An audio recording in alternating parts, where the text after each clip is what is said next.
এক পাগলে বলছে, আমার আল্লাহ যদি খুশি হয়ে আমাকে জাহান্নাম দেয় আলহামদুলিল্লাহ।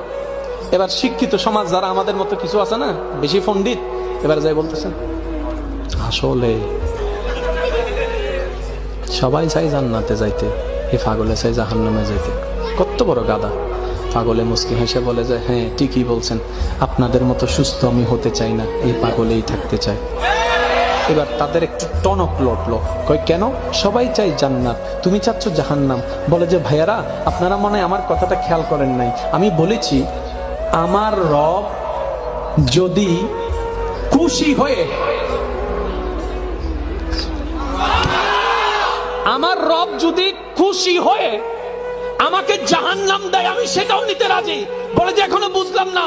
পাগল বলে জ্ঞান দিয়ে রবের বিষয় বোঝা যায় না, দিল দিয়ে বুঝতে হয়। আরে শুনো, রব যখন খুশি হয়ে যাবে জাহান্নামটা জান্নাত হয়ে যাবে।